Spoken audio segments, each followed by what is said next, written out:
예, 안녕하십니까. 예, 우리 사회에서는 그전부터 국민 전반에게 독서를 권장했습니다.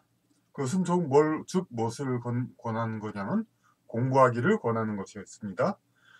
우리 인생은 물론 이제 가족, 친지, 그냥 편안한 친구 이런 사람들끼리 대화를 하고 그러면서도 그 경험을 통해서 우리가 인생 경험을 쌓고 지식을 쌓고 더 현명해지는 그런 과정에 있기는 하지만은 상당히 그건 완만한 것이고 어, 더, 더 확실하게 자신의 지식을 올리는 것은 당연히 이제 학교를 다니는 것이고, 그런데 학교를 다니고 강의를 듣고 그럴 때 그런 시기에만 이제 그게 또 국한이 되기 때문에 그 시간 학생이라면 그 방과 시간이라든지 성인이라면은 학교를 나왔다 하더라도 책을 많이 읽으라, 독서를 하라. 그럼 책에는 아무래도 좀 많이 집약된 내용들이 있으니까 일상 대화보다는, 그러니까 더 책을 읽음으로써 더 사람이 지식을 쌓고 현명해질 수 있기 때문에 그렇게 권해왔던 것입니다. 요즘엔 물론 유튜브에서도 강의가 있기 때문에 굳이 이제 학교나 학원에 가지 않아도 그러니까 설명을 많이 들을 수가 있습니다. 물론 이제 현장에서 이제 질문하면서 그렇게 하는 강의의 효율만은 못하겠죠. 하지만 유튜브에서도 역시 또 뭐 설사 그렇다면 댓글로 뭐 질문할 수도 있기 때문에 전혀 뭐 그러니까 아주 그 못한 건 아닙니다. 하여튼 현대 사회는 과거보다 더 예, 습득, 지식을 받아들이는 그 통로와 기회가 넓어진 건 사실입니다. 그런데 이런 이제 책을 읽는다든가 여러 가지 사람들한테 정보를 전달받는 데 있어서 우리가 한 가지 단어를 이번에 분명히 다르게 봐야 되겠습니다. 그 어렵다는 말이 있습니다. 많은 사람들이 어떤 책을 보고 혹은 뭐 강의를 듣고 어렵다고 합니다. 그리고 어렵다고 하면 그게 무슨 뜻이 돼버리냐면은 그냥 그거에 대한 불평이 되고 맙니다. 그래가지고 그 강의를 하거나 책을 쓴 사람에 대한 불평으로 그치고 그 받아들인 사람의 어떤 부족함 이거에 대한 건 어느 정도 좀 책임을 모면을 합니다. 그 모면하는 방법은 뭐냐면은 어렵다는 말로 끝납니다. 그러면은 강의를 들으면 두 가지밖에 없습니다.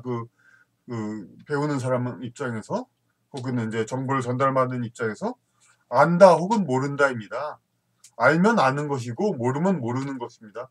모르면 모르겠다고 얘기하고 이건 모르겠다고 다시 질문하고 그럴 수도 있는 겁니다. 그런데 다시 질문을 안 하면서 그냥 어렵다고 합니다. 어렵다는 말은 물론 틀린 말은 아닙니다. 그 수능 시험이 어렵다. 시험이 어려우면 어떻게 됩니까? 어, 문제를 제대로 알고 사람이 맞춘 학생이 적다는 얘기죠. 그러니까 집단적으로 말할 때 씁니다.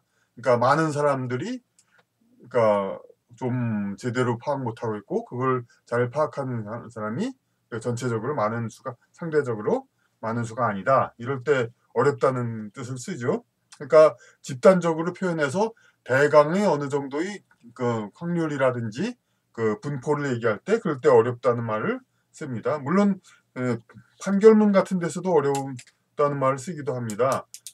물론 부정적인 뜻인데도 그러니까 그냥 어렵다 이렇게 인정하기 어렵다. 그런데 이것은 어차피 판사라는 사람이 이제 그러니까 모든 걸 신처럼 완전한 이제 사실 결정은 신과 같은 그러니까 그런 일종의 역할을 하지만 그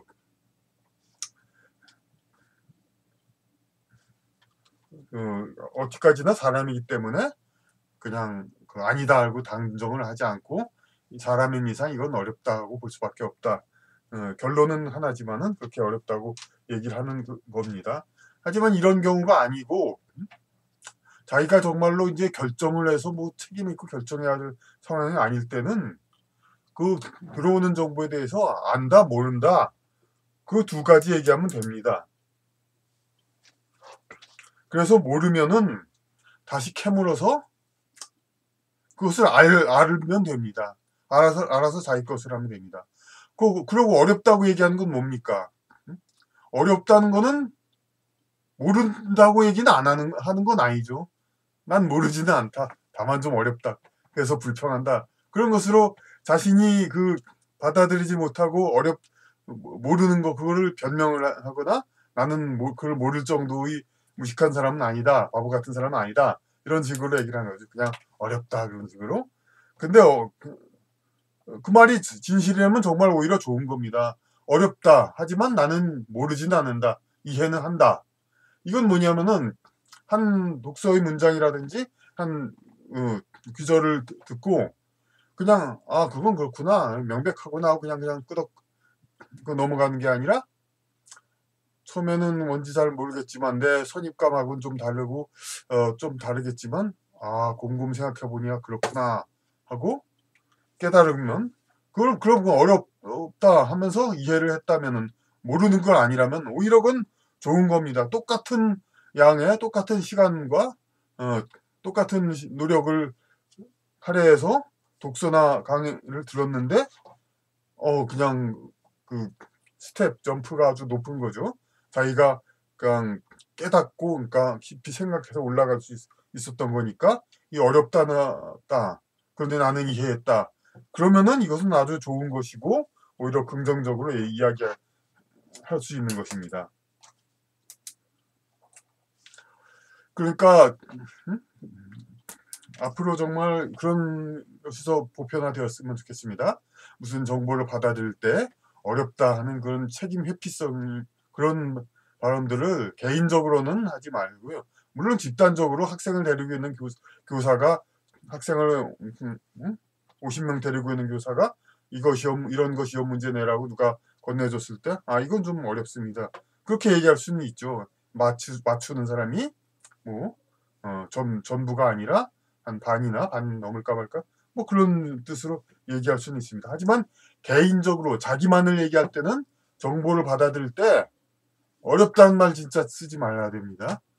안다, 모른다. 예? 알면은 끄덕이고 모르면 다시 물어보고서 반박하고 끝장을 내야 되는 겁니다. 그리고 어렵게 만약 이해를 했다면은 그건 오히려 좋은 거고요. 불편할 게 아닙니다. 그만큼 더 크게 깨닫고 크게 지혜를 얻었으니까요. 그런 것이 다 요즘 많이 얘기되는 영적 수련의 그거의 하나의 단계입니다. 꼭 무슨 우주가 어떻고 영혼이 어떻고 어떤 사후세계가 어떻고 이런 거 따진다고 영적 수련이 아닙니다. 그런 거 그것은 언어의 일종의 믿음을 위한 보조 도구이고 그러니까 우리 세상의 원리의 근본을 알기 위한 지속적인 이제 인간의 영적 수련은 지식을 쌓는 거고 지식이 쌓아서 지혜가 되고 지혜가 쌓아짐으로써 영성적으로 더 깨어서 영적 구원이 되는 겁니다. 그러니까 지식을 쌓는 것이야말로 우리가 삶에 있어서 가장 중요한 스텝 바이 스텝 가장 작으면서도 중요한 밑바탕이라는 것 이런 것들을 감안하시고 앞으로 모든 정보와 독서와 강의 모든 것을 받아들일 때 그러니까 일단은 알면은 받아들여서 알면 제일 좋고 어렵게 이해하면 그것도 더 좋은 것이고 모르면 어떤 길을 찾아서라도 다시 질문해서 그것을 분명히 그러니까 반박을 하든지 새로이 깨닫든지 결론을 찾아내서 자신의 지식 그리고 되게 하고 그래서 지혜를 키우고 영성적으로도 더 자신이 향상되는 그러한 생활태도 그러한 자세 그런 것을 우리가 모두가 가지면 좋겠습니다. 감사합니다.